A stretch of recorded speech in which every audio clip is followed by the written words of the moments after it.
Konnichiwa minasan, genki desu ka? I'm Dave, and today we're taking a look at Shonen and the Beast, Ushio and Tora from the anime Ushio to Tora.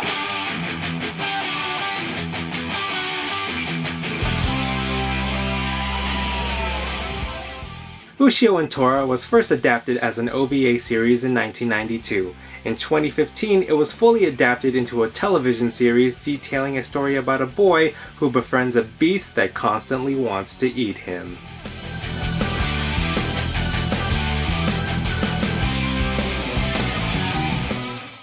Here is Ushio and Tora unboxed, so let's get right to it. Starting off with Ushio's faceplates, he comes with his standard expression.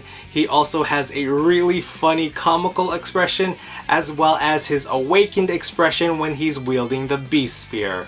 As for his accessories, he also comes with his beautifully detailed beast spear that is just so awesome. And when he is in his awakened state, he has beautifully long hair, so he comes with an alternate hair piece that is just so freaking cool. And he comes with several arm pieces and leg pieces to switch out. Ushio's Nendoroid also comes with this extra stand, and I'll tell you more about it a little later. On to Tora's Nendoroid. Tora also comes with 3 faceplates, the first of which is his standard devilish smile. His second faceplate is a funny freaked out expression, and his third expression looks like he is deep in thought.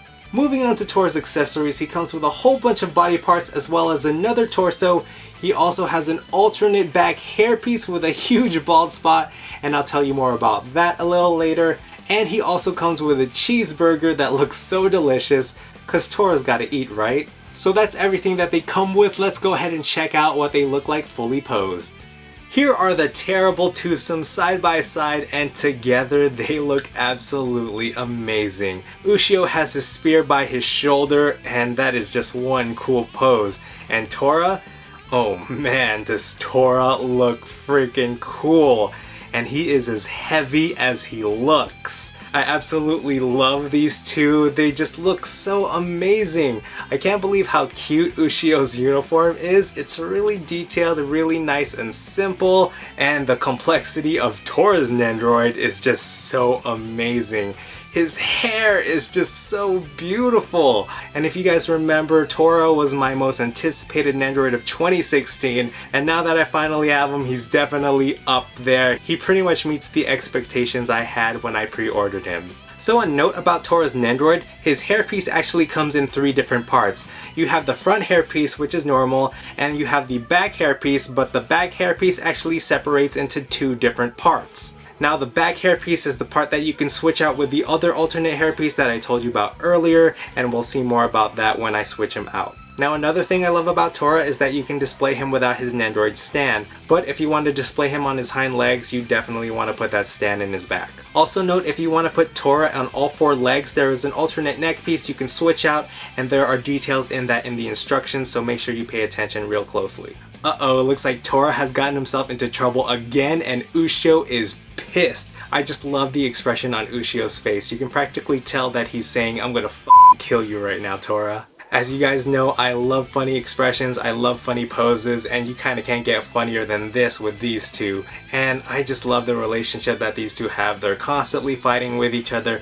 and they're constantly bickering, so it's nice that you can do that with these Nendoroids. I also wanted to note that the detail in Ushio's spear is awesome. It looks so worn down, just like in the manga and the anime. It really is such an amazingly detailed spear. Now, even though they are constantly fighting with each other, you can always count on Ushio and Tora to come save the day. Now this is definitely the coolest pose in the set because you can combine them to be like one figure, and it is just so awesome. It's like an Ushio Tora Megazord, and it is absolutely amazing, and it shows that they can work together, and it's so beautiful. Oh dear. Oh.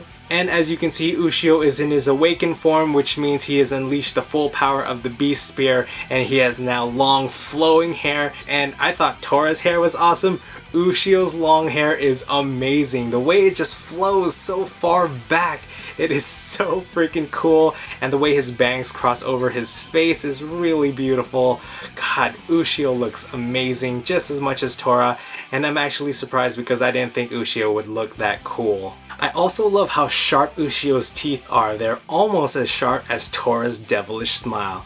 Now a note about this pose, remember how I was saying Tora comes with an alternate back hairpiece that has a bald spot?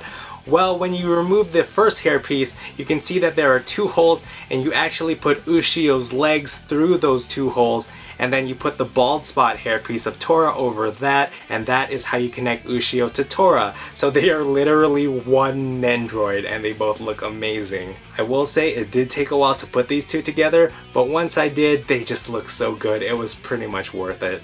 Well, almost. And another note for Ushio's Nendoroid, there is this long piece that I mentioned earlier, and you can actually put this in the back of Ushio's hairpiece. There's actually a hole right here underneath the long part of his hair, and I actually found that it doesn't really work that well. It's actually a lot easier if you put the peg in Tora's Nendoroid instead of Ushio's hairpiece, and it actually just looks that much better because you don't have this ugly thing behind them. And after a long day of fighting monsters, Tora takes a much needed cheeseburger break, and that cheeseburger looks absolutely delicious. I especially love that the cheeseburger has indentations where Tora can put his claws through, and it looks so freaking cool. Overall, these 2 are a great pair of Nendoroids, but therein lies the problem. There are 2 of them, and they are very expensive. Now Tora's Nendoroid, I can understand that he's really expensive because there's a lot going on with his Nendoroid. Ushio, on the other hand, his Nendoroid is more expensive than the normal price of a Nendoroid, which doesn't really make sense because other than his beast spear and his alternate hairpiece, he doesn't really come with a lot. And his box is really huge, which I don't really get that either, maybe just to match Tora's box. It just doesn't make sense for the price, and I can't really recommend these 2 unless you're a huge fan of the anime or manga, or you're just a huge fan of these characters. But if you are, these 2 are a great pair of Nendoroids. It's just that cost, and also putting them together is kind of a pain, but you kind of get used to it with Nendoroids. Speaking of the anime, if you're looking for a nostalgic 90s style anime with a modern feel, I definitely recommend Ushio and Tora. It is an action-filled journey filled with a lot of emotion, drama, and monster killing. Alright, so that is gonna do it for me here today. Thank you guys again for watching, and I'll see you next time. Jane!